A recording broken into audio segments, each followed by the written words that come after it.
सोने का अंडा और मुर्गी।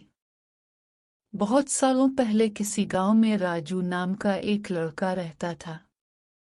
इसके माँ बाप बचपन में ही गुजर गए थे। उसके कोई भी रिश्तेदार नहीं थे। राजू बहुत मेहनती लड़का था।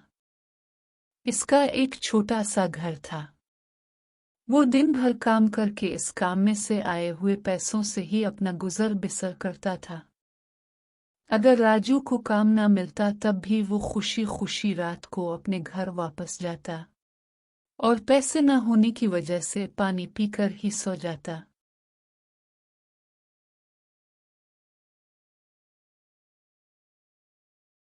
एक सुबह एक औरत राजू के पास आई और बोली, बेटा मुझे बहुत भूख लगी है, मुझे खाना खिला दो। राजू इस औरत को खाना खाने को देता है।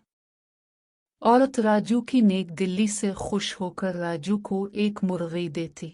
बेटा ये जादुई मुर्गी है, ये तुम्हें हर रोज एक सोने का अंडा देगी। ये कहकर वह बूढ़ी औरत वहां से चली जाती है। अगले रोज राजू ये देखकर हैरान रह जाता है कि मुर्गी ने एक सोने का अंडा दिया होता है। राजू खुशी खुशी वो अंडा लेकर बाजार बेचने चला जाता है। बहुत सारी दौलत पाकर राजू बहुत खुश होता है और इसमें से कुछ पैसे गरीबों को दे देता है और खुशी खुशी पैसे लेकर घर वापस आ जाता है। राजू का पड़ोस में पाशा नाम का एक आदमी रहता था। पाशा अच्छे दिल का नहीं था। राजू को खुश देखकर पाशा राजू से बहुत जलता था। फिर एक दिन राजू काम पर गया तो पाशा राजू की मुर्गी चोरी कर लेता है। राजू जब काम से वापस अपने घर आया तो अपनी मुर्गी को घर न पाकर वो अपने पड़ोसी पाशा के पास गया और उससे पूछा कि तुमने मेरी मुर्गी को देखा है? तो पाशा ने इनकार कर दिया कि इसने नहीं देख।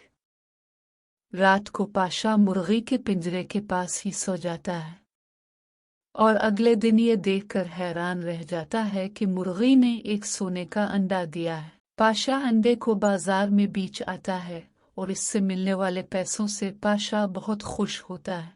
इतने ज्यादा पैसे देखकर पाशा के दिल में लालच आ जाता है और वो सोचता है कि मुर्गी को मारकर सारे अंडे एक ही दफा निकालकर बाजार में बेच देता हो, जिससे मुझे एक दफा में बहुत सारे पैसे मिले गए और मैं बहुत अमीर हो जाऊंगा। जालिम पाशा लालच के चक्कर में मुर्गी को मार देता है, पर अफसोस की बात इसे कुछ नहीं मिलता और रोजाना मिलने वाले अंडे से भी हाथ धो बैठता है।